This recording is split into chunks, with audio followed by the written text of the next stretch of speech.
ezali esengo pona ngai parce que na mesana koluba nazali mwana mboka mwana Congo kasi potina ba ko valoriser oya ngai ki congolais na ngai esengaka vraiment tout le baga o Italie makamo Italie bonkoko na biso soki na lobe bongo ezali pamba te c'est parce que lelo biso na Congo to bosani bokoko na biso to bosani ba origine na biso to bosani ba source na biso et comment ko sala nga pasi kino bandi ko ba changer nationalité kasi ba raison eza moi ebele o bandi ko balobaka kino on a changé nationalité parce que on a yonde et ça là que no bandi ko changer nationalité mais na senga kaka ata ko changer nationalité et sengeli ko yeba ko kanisa vraiment origine oyayo c'est parce que lelo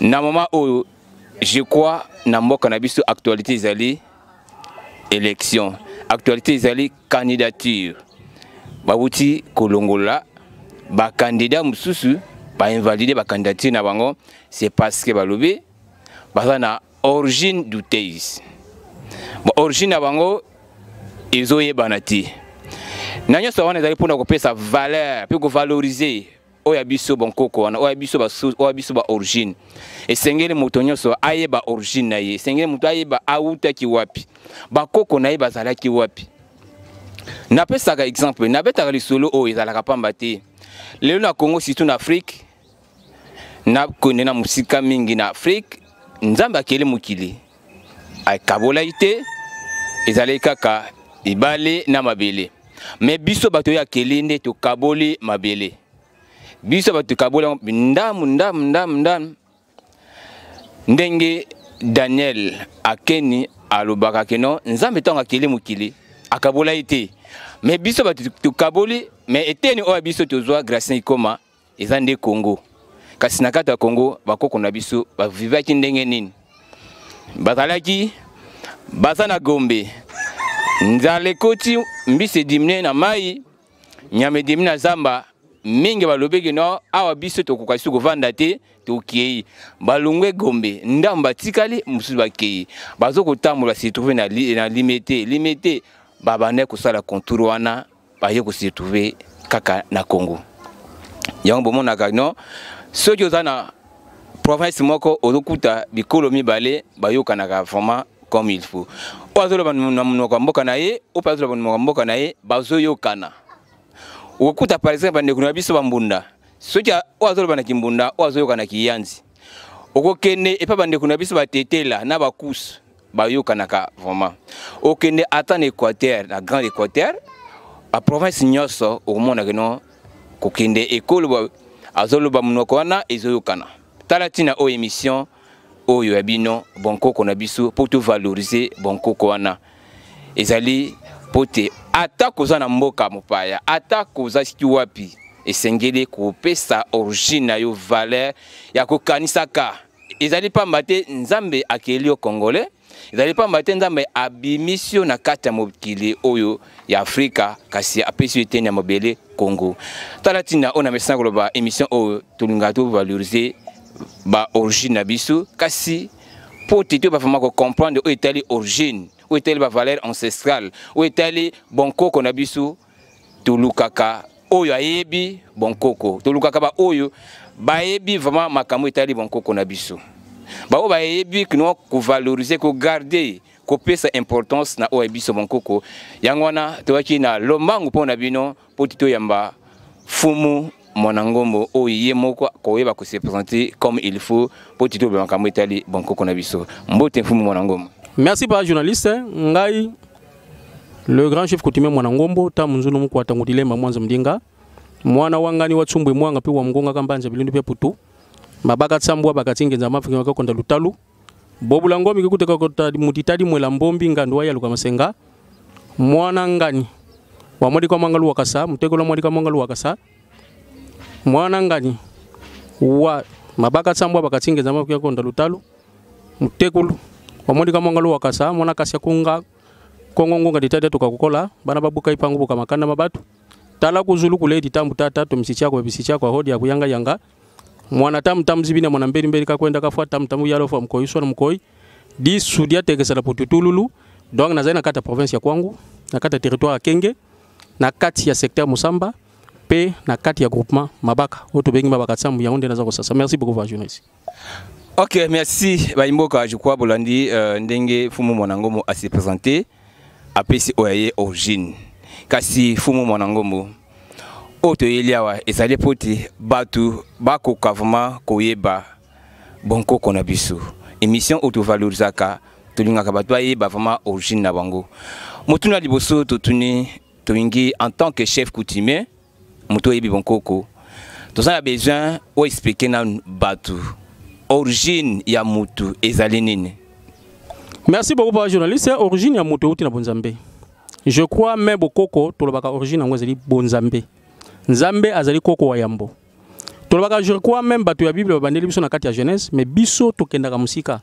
Puis c'est soko expliquer na ibandela batu bamonaka toujours que bokoko c'est satanique. Bokoko ezalaka nzambe te mais biso tonga toujours kolakisa batu ke bokoko ezalaka ya nzambe bokoko uti na bonzambe. Nzambe abandi na bokoko na ye. Pona toyeba bokoko futo yeba d'abord origine ya nzambe. Nzambe abandi ndenge nini? Nzambe abandi na kati ya koma te. Obiso tobengaka obozo benga Genèse qui abandi ko sala mokili abandi ko sala bon non. Dieu n'a pas commencé par là, Dieu a commencé par niveau ya ye obiso tobenga Rex. Rex ni ko loba nini? Réel existence inconnue. Donc nzambe amikuta déjà zali ye nzambe. Mais lokola biso tolobaka na kati ya kutime biso mamba mako mimata difomoka to minabilola donc mokonzi azali na sujet azali mokonzi te. Nzambe pe fallait azala na ba sujet na ye pour que akoka ko identifier comme étant nzambe. Ndeba yambo asalaki ezali otozo benga esprit obino bobenga ka esprit pire to esprit saint. Nasima ayeko sala otozo benga ba archange comme étant ba gardien ya ba nité nyonso ya sali lokola ba oyo ba ko bana ko adorer comme étant des anges. Donc ba sali ba archange sali ba ange et puis bato wana ndem to bazai ko adorer na kati ya bonzambe. Si ces gens-là n'ont pas échoué, si ces gens-là se rebellent, mais les gens ne pas ça la mokilité. Donc Nzambe a sali mokili partant ya batona tango ba se rebeller, oyo na kati na bango, mokonzi na bango, ezala ki Lucifer tende bato bakanisaka non. Le premier entité oyo a se rebeller ki oyo Nzambe a bengani na terme ya Satan qui signifie Vatan, ezala ko biso to bengaka archange brichère. Na sima brichère ndeba o balandaka ndeza ile kola ba Lucifer, ba Boston, ba divin, ba Kim, ba Gragra, donc bazali ebele, ba Keilan Chukolbas Barbas Judas Kutumido bazali ebele. Alors batu wana tango Nzambe amoni ke batu oyo ifuna bengana bango desa bengani bango na terme Satan ce qui signifie Vatan, bolongo boke na musika, mais bayaka na sika okende te zaka lokola papa journaliste opesa exemple, kaka lokola yo ozali na mwana koni kuluna na kati ya ndako na yo. Mais à part si kana za isu sika okende donc azali mwana na yo quel que soit to bengani mais azo waya waka na ndako azo bebisaka biloko na ndako. C'est là que Dieu a trouvé bon, il fallait à ça la sphère mosusu et singele ke singa a bengana batu wana en attendant ba kwa ya kuna ba kende kuna ti azwa mesure ni précaution ya ko suidi sabango.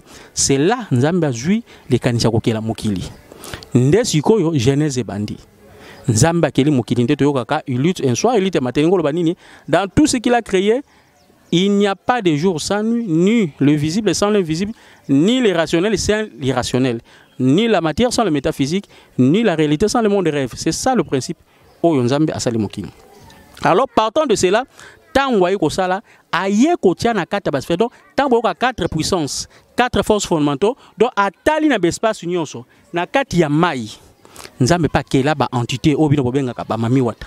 Atie bango comme état ba gardien. Il y a secteur de surveillance le rôle à maï. Na kati ya bisobe atie ba obino bobenga bato mikuso ba bimaka so le 4 janvier bato ba bato mikuso ba bima. Ba benga bango ba bijo.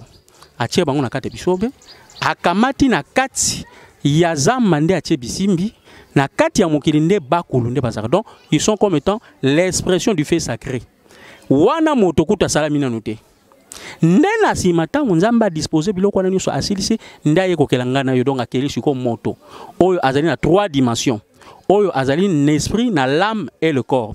Donc nakatu malobati donc biso tokelami na sima ba mami wata soki na lando bien olobi no ba mami wata bazali ba gardien mais biso le to yebeki no mami wata ezali oyo abomaka na mai.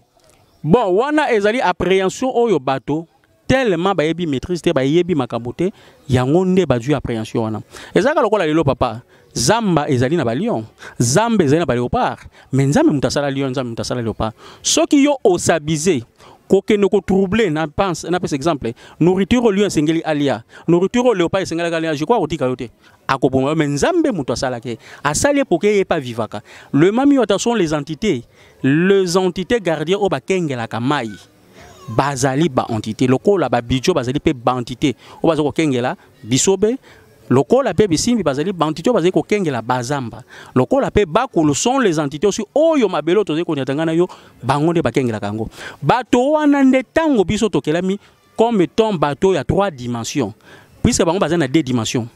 Eux, ils n'ont que l'esprit et l'âme. Bah, vani na 4 dimensions invisibles. Mais biso si ko na 3. Biso to ali na esprit na l'âme et le corps matériel puisque to zui yango na mabele. Yango ki me bata Genèse, dans la 4 Genèse, Dieu créa l'homme 3 fois. Donc, il créa l'homme de son image, il créa l'homme de la poussière de la terre, il créa l'homme, il souffla dans ses narines, il souffle de vidéo asali motomba la misato. Nde bato wana biso bato.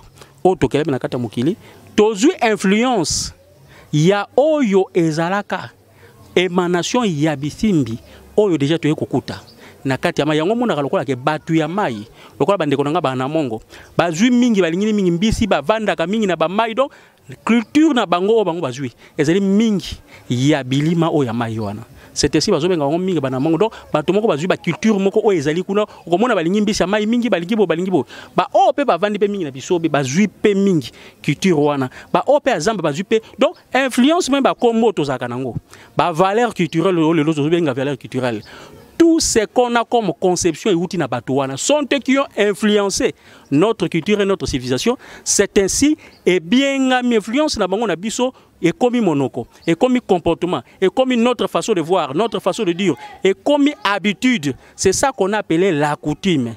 Donc habitude ya bato biso tozu habitude wana pe na émanation ya bato yo bakelama liboso o bazali ko inspirer biso yango. C'est ça qu'on appelle l'identité culturelle. C'est ça qu'on appelle la coutume. Donc la coutume ne peut pas être fait s'il n'y a pas des esprits derrière oyo bakambaka yango. Donc la coutume vient de l'expression invisible des esprits qui influencent notre monde, notre manière de penser, notre manière de voir, notre manière de manger. Donc c'est toutes ces choses là et outi na pisimbi wana et outi na bilima na bamai ba o bazaka pemi na mai et outi na babijo na kate bisope ba o bazana bisope et outi na bakulu ba o to vani na kate sphère mabele et outi na bisimbi ba o bazali pembia na mai nde yango zoka bazoko benga biloko wana ezali kati na biso et vani kati makina biso yango mona ketika ka biso te komi ba valeur ba comportement notre façon de voir notre façon de faire même na ba kombo biso le tozo ko joie et outi na bato wana. Merci.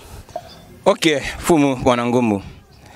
Olobe ke biso to uti na ba innovation ya ba o ba kelama ki wana avant biso. Mais lelo to ebe ki non coutume ezali mabe. Surtout na Kinshasa, to na Congo. Moto siki azoloba makamo etali coutume. C'est que azoloba makamo etali bondoki. Eloko nini koloba na o etali coutume ndenge lelo toyebi yango kesali mabe ya coutume ezali wapi pe malamu nango ezali wapi. Merci beaucoup papa journaliste. Je crois on a tout le bagango puisque les gens sont ignorants. Ils ne maîtrisent pas d'abord la coutume sur le plan scientifique. La coutume signifie quoi? La coutume c'est quelque chose, un comportement oyo ezali transmis de génération en génération bato bazali kozwa de génération elingo lobani loko la biso yo nangai bakoko na biso bazali kolia pondu mingi bazali kolia fufu mingi tango biso pe totikali tozo kolia ngo c'est ça notre coutume. Donc nous avons hérité quelque chose perpétuel et outil na bakoko. Donc et comme habitude la coutume c'est une habitude qui s'est transmise de génération en génération. Donc au sens clair déjà il y a sens il y a coutume, ce n'est pas négatif. De deux, coutume vient d'appréhension mondele biloko nyonso monaka oyo tozali ko benga ba phrase nyonso azui yango ezali dérivé ya ba entité moko exista. Coutume vient du mot de l'entité kutumi. Kutumi soki otalié comme étant temps automatique na bike nzambe asala ba Lucifer ba Boston ba dife ba kim tango bengani bango mais tango asali pe mokila par ba mami wata ba bijo bani bani il y avait un entité gardien qui était le sauvegardeur de la vie sacrée, c'est lui qu'on appelait Kutumi. Yango moni monele azui lokola ke puisque bakoko na biso bazaka ba gardien de la vie, ils sauvegardaient la vie pour na bango vie ezaki sacrée. Alors bango soki donc il faut ba bunda kaka pona bomoya moto ezala en vie. Yango mondele tangoye abengi pouvoir wana lokola comme il savait que c'est l'entité coutumière qui gouverne. Yemtu azalaka sauvegardier ya autozobenga émanation à vie sacrée abengi pouvoir comme étant ça sont des chefs coutumiers. Donc le chef qui perpétue la gardinage to une sauvegarde, il y a vie selon précepte, selon inspiration, selon le norme, il y a pouvoir, il y a coutumier. C'est là où est venu autozobenga pouvoir coutumier. Donc lorsqu'on parle de pouvoir coutumier, on voit l'entité derrière. Mais la coutume, sur le plan scientifique, je crois que c'est une négativité. C'est une habitude qui est transmise de génération en génération. Oh, ils ont ça que ngano le tozolia pundu, ngano tozolia ndunda, tozolia fufu. Donc, ils ont l'habitude du mot tozui. Et vous avez c'est ça. Donc, la coutume n'est pas mauvaise. Mon toit, la coutume est mauvaise puisque aïe binaïté. C'est vrai. Dans toute chose, il y a de pur, il y a aussi de négatif. Batomo susunde, bazali. Kolinga ko salir coutume. En plus de cela, ko salir yango bandi quoi. Na ko peso ba journaliste révélation moko. Tango le roi Léopold II, même na tango nzinga kufu, avant Mondele a colonisé, a conquérir biso, il fallait jouer sur des aspects. Aspects alénines. Pour na yo ba convaincre yo, ba coloniser sur le plan psychique, on doit d'abord vous désarmer tout ce qui est votre force sur le plan psychique.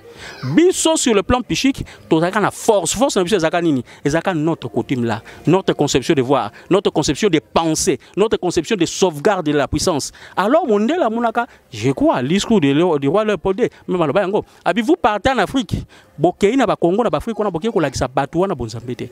Ils connaissent Dieu, ils ont leur Dieu puissant qui est l'Enzambian Punguno Abouéja. Si ils ont ce Dieu-là, ils sont forts, invincibles. Il y a même qui n'attendent même même flèches, même ils étaient invincibles. Par rapport à quoi? Par rapport à leur coutume. Par rapport à quoi? Par rapport à leur croyance ancestrale qui était très forte. Alors, mon Dieu, pour nous, négatif. Ezali satanique babuaka tant ba comme faible à ce moment là toko maté bango à ce moment là toko la sabon que lo boaka obilo ko ezali satanique bozwa o ya biso la civilisation la religion c'est ainsi ngana to comme faible donc la coutume en fait Mondele ayeba que c'était notre identité culturelle qui nous donnait la force qui nous donnait l'intelligence qui nous donnait le tout mais il fallait nous dépouiller de cela pour qu'on puisse rester donc totika la faible pour na bango be maté biso les autres comme akaka ndeko to comme ngana yo ni à gauche ni à droite ni au centre on n'a plus le sens d'existence. Merci beaucoup.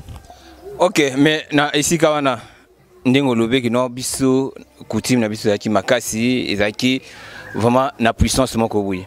Mais tango Mondele aye na ba stratégie wana pona nini bakoko bakokaki ko boya yango te ba sangisa force wa bandizwana comme ça et conquérir et faire face na ba stratégie Mondele yaki pour te arrêter kinolelo.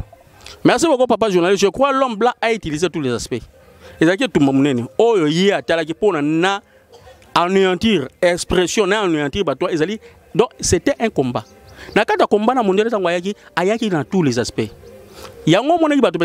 Lorsqu'on parle même, on va parler de l'indépendance spirituelle. Mais il faut comprendre aussi que l'homme blanc, pour anéantir cette spiritualité de l'homme noir, il a utilisé tous les aspects. Abanay nous un aspect nous, nous aspect donc, il y a un anthropologue. Atini biso sociologue, atini biso exorciste, donc moto na moto et puis atini biso armée pour que armée aya na suka possible ça. Donc moto na moto a joué rôle naie. Moto na moto a joué rôle naie de façon que pour que les choses puissent vraiment aller là-bas. Donc atini biso sociologue ba yaka pour nanine, ba étudier sociologie donc modalité à sociologie na biso. Ba force à l'homme noir revendre na nini. Enfin que ba yeba sikoyo ko bana ko anéantir yango moko na moko. Atini biso anthropologue pour na ba yeba nini nos rites faut et là on est ça biso force par rapport à nos rites. Ba lo ko ba anéantir ba rites na biso na. Après atini biso exorcisme na kata ba prêtre ba yaki pour que ba kanga tous nos esprits, tous nos entités o ba zakana ba mai na bazamba na bisobe partout qui donnait la force, qui inspirait à l'homme noir pour qu'il puisse être puissant. Enfin, les armées sont venues pour ne pas conquérir, pour ne pas vendre, ça va siéger. Donc, ça a eu le temps, mais à Misa, à Tia, un pays qui n'a pas de chercher réellement, et un pays qui ne prévoit pas Azali garantir recherche scientifique n'a été. Avec garantir recherche spirituelle n'a été. Ce pays déjà est amorti. On ne peut plus parler du pays. Donc, les pays qui existent sous terre. Ce qui est le plus comme puisque l'homme blanc nous a anéantis sur tout le plan. Mais Bisso, on n'a pas fait l'effort pour que tout le monde sauvegarde nos valeurs. C'était surtout comme le peuple moko sans culture, sans identité culturelle. Donc, comme le monde ni à gauche ni à droite, mais même au centre. Merci beaucoup. Ok. Toujours qu'il n'y a vraiment Nasuka pour te Mokoralelo ou Epesame Bisso. Mais nalingi naeba lelo pour te garder ba origine na bisona to kosala nini et puis to battre lango na lolenge nini. Merci beaucoup par journaliste. Je crois qu'on garder ba valeur culturelle na biso lelo zeko senga na motonionso. Il faut garder. Donc, motonionso a ça l'effort yakoye ba ko sauvegarder nos valeurs culturelles. Pourquoi? Puisque sans valeurs culturelles, on n'existe pas. On n'est qu'une ombre. Donc, on vivre quand on est lili. On vivre. N'a pas ça par journaliste. Yo mona toujours que ce qui est le bimi. On que nanzela ce côté qui pièce d'identité na yo. Donc, on se sentir mal à l'aise. Puisque les gens qui identifier comment. C'est la même chose. Lorsqu'on perd son identité qui dirait, pour le plan psychique, on n'existe plus. Donc, pour dire qu'on n'est plus en contact même avec les mondes de ses aïeux, monde de ses ancêtres, monde mystique. Tous les mondes parallèles ne vous reconnaissent pas. Donc, osa donc, osa suna réperté. La coutume, le valeur traditionnel nous met en contact avec nos aïeux, nous met en contact avec tous ceux qui peuvent nous concourir comme étant existence à Moutou, Dakatamuki. Donc, Tozali n'a droit tout le Kakosov. N'a pas ça comme exemple, papa. Ce qui est l'hôtel Batokola, chinois, hôtel Kola, peut-être le japonais. Mais bah montre discours dans le Tawa. Et ça va 10 ans, 11 ans, ça la Chine. Pour la Nine, parce que ça la classe. Ce qui d'abord bien les Chinois n'ont pas vraiment, mais c'est leur coutume, c'est leur tradition. Ils ont beaucoup de bango. Donc, tout pays n'a pas cet exemple. T'as là les États-Unis. Les États-Unis, sa force c'est quoi? Ils soutient sa force par rapport à sa coutume. États-Unis, ils ont une coutume.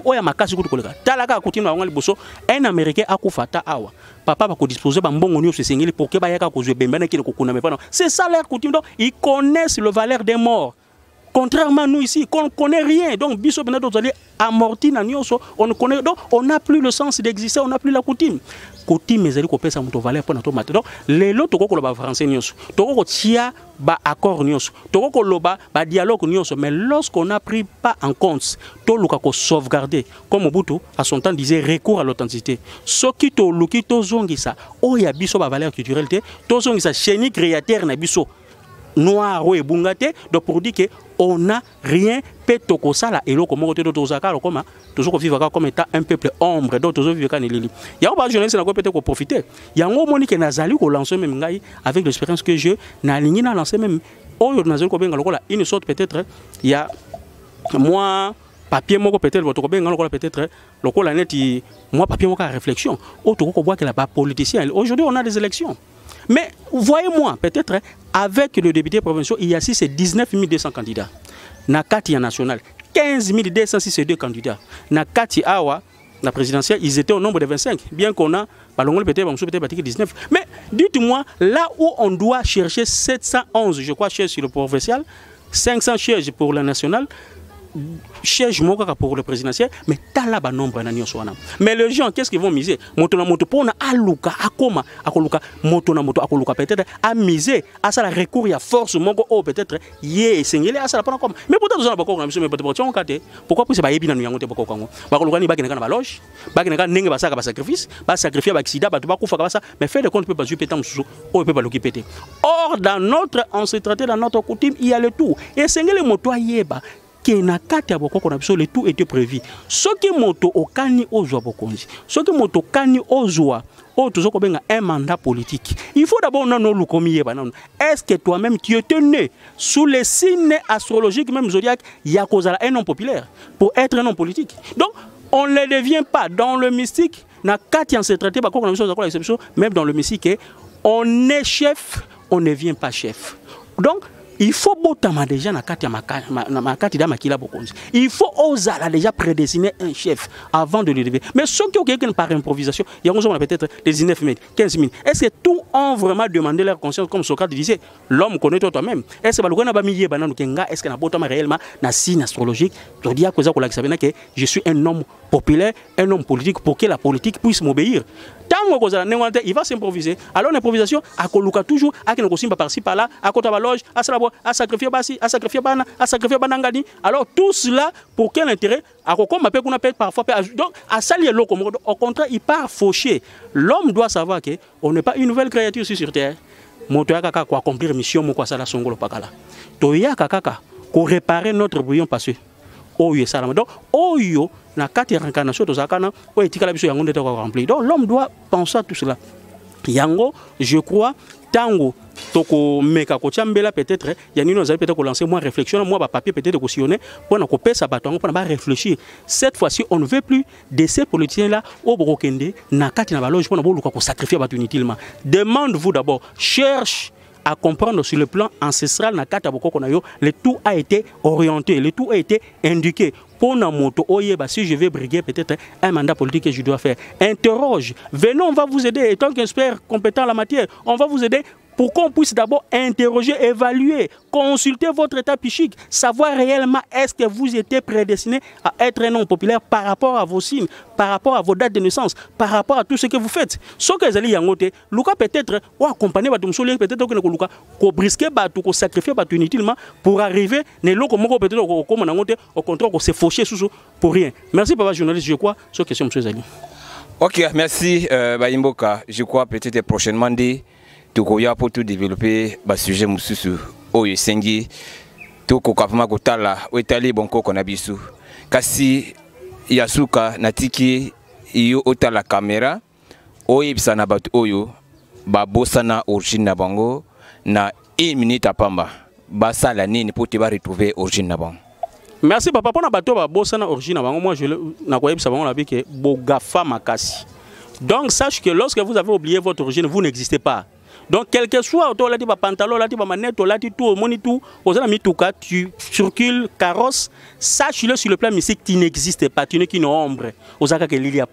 Puisque l'homme doit s'identifier par rapport à son identité culturelle. Lorsqu'on n'a plus d'identité culturelle, pour dire qu'on existe, donc, tout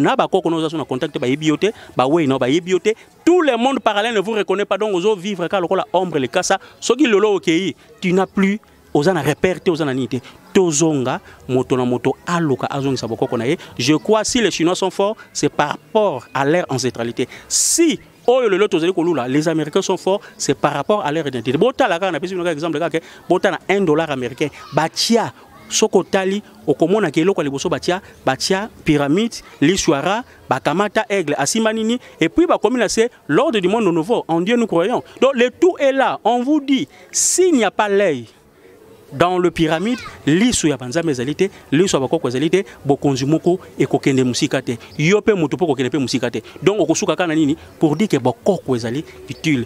Retourner à nos valeurs ancestrales et tu verras que le tout sera vrai et possible et tu vas exister comme étant créatif. Sans cela, papa a to salino lendo a to mekine sokomeka okoko tchono ba candidature okocha ata tu ne feras rien puisque tu n'as pas de repère, tu ne connais pas d'abord ton repère. Donc tu ne vas rien faire. Yo yebina repère non comment okoluka o incarner to okoluka o gérer repère, o gérer institution o tolobake, o gérer aspiration à batebele. Donc ça n'existe pas, ça n'aura même pas de sens. Merci pas journaliste. OK, merci Bayimboka. Je crois bandeko bokolanda émission na Ikoma News bokota s'abonner parce que makamo ya malamu na oetali ba origine na biso ezali. Eza vraiment esengo ya koyeba origine na yo esengeli quel que soit au changement de nationalité. Et ça la participer lisusu tant que tout le monde na ba télévision na ba radio bandeko ba changer de nationalité ba rappeler bien sûr Daniel Akani, tu es français mais d'origine congolaise. Comment ndeko asileki oh non ba fingengai oh non ba salinga boye oh non ayepsinga boye mais mundela fingioti a rappelé yo que bien sûr Gracien Ikoma tu es belge mais d'origine congolaise. Nabuta koloba ne bandele que non bon moni le même na niveau y a ba candidature y a ba député y a ba président que non azana origine douteuse. Et c'est vraiment koyeba ko garder ba origine ou abisso, tu es ba ko garder ba source nabisso, quelle que soit dimension où tu se trouver les lots, quel que soit niveau ya vie au de nango quel que soit niveau à condition de vie au comme nango lelo et sengeli oyeba valeur peu importance ya origine na yo émission o toujours ça là oignon c'est allé origine na biso pour te valoriser ngo bakoko na biso batikela biso ya biso eteni ya maloba ki sengeli toyeba kokanisa kabango ata mukolo moko yangwana bomona quand même batabande kuna biso église catholique basalaka ba messe requiem izalaka pambate c'est parce que sengeli toyeba ko garder origine et selon bon koko na biso merci na sepele c'est parce que tambo s'abonner na Ikoma News TV ezalende et seng pour te découvrir ba réalité na o Italie ba origine na bino merci tokutani mbalasima.